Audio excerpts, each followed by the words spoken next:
दिनैहाय आरो खनसे फिन आं भिडिअनि गेजेरजों फैफिनदों न'नि बाहेरजों थानानैब्लाबो भिडिअखौ खालामनाय जादों। दिनैनि टपिकआ जागोन सार रन्जन दैमारिनि बारैसो खोथाखौ बुंगोन आं। बारा नङा गुसुंल' बुंगोन आं खोथाखौ। थांनाय जानुवारि 6-7 तारिखआवहाय हियारिं दङमोन। नाथाय दिनैनि दिनाव हियारिंआ माला जागोन बेखौबो बुंनो हाया बिथां प्रमद बर'आ, गबिन्द बसुमतारिया बिथाङा बुंनो हाया। रन्जन दैमारि सारनि बारै दाखालि जेलाव थानाय बिथांमोननि बारै जेबो खोथाखौनो बुंनो हायाखै। जों मावदों होननानै बुंदों। बोरो बेसेबां डेभेलप जादों, माब्रै जादों, जाय बिथांमोना खामानि मावदों दिनैनि दिनाव मानो जेबो बुंनो हाया सारनि बारै।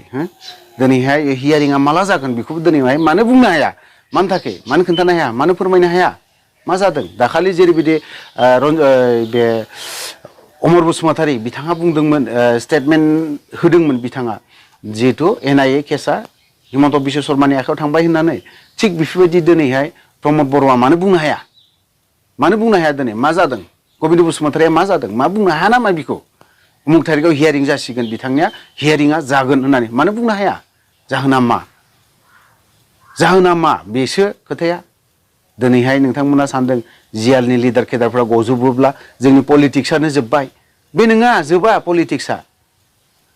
रन्जन दैमारिखौ लाना एफार पलिटिक्स खालामनांगौ दरखार गैया। जेलाव थाग्रा जेसेबां गथ'फोर दङ, लिडारफोर केडारफोर दङ, बिथांमोनखौ लानानै नोंथांमोना पलिटिक्स दा खालाम, जानला मोनला दा खालामलाबाय।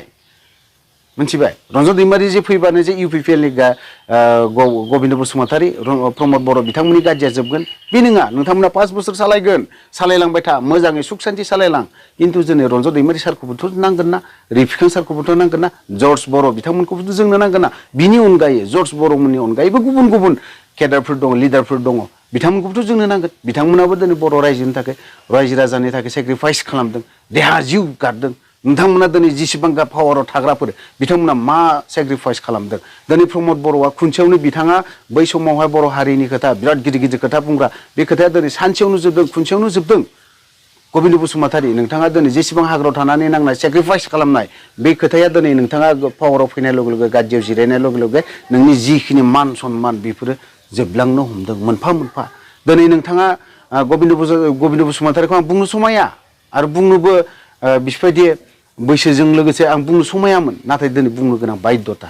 मानो बुंदों आं, दिनै नोंथाङा खुंथायाव दङ, नोंथांनि जि हाग्रायाव थानानै सेक्रिफाइस खालामनाय, सेलुट होथावथाव, मिथिबाय, सेलुट होजाथावथाव। दिनैनि दिनाव नोंखौ सेलुट होनो हानायनि जेबो गोहो गैया।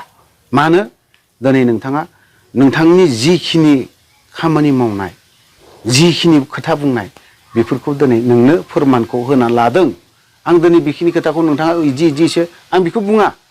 नोंथाङाबो सानसे समाव सेक्रिफाइस खालामदों। दिनै रन्जन दैमारि साराबो एथ'राब सेक्रिफाइस खालामदों। सारा फैनाय लोगो लोगो जे नोंनि गाज्रिया गोमागोन, बे गोमाया। नोंथाङा 5 बोसोर जिरायनो मोनगोन, आरो नोंखौ रावबो जेबो खालामनो हाया। दिनैनि दिनावहाय 5 बोसोरा जेबो खालामनो हाया नोंथांमोनखौ।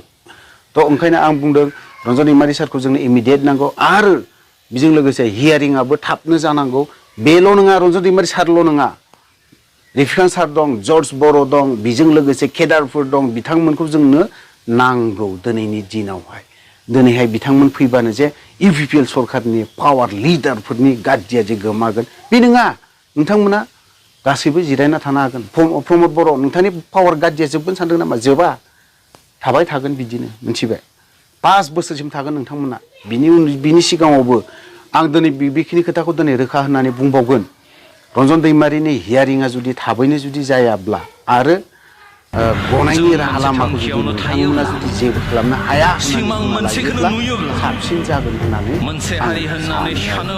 आरो बिथाङा जुदि गवाब्ला बिनि मोजां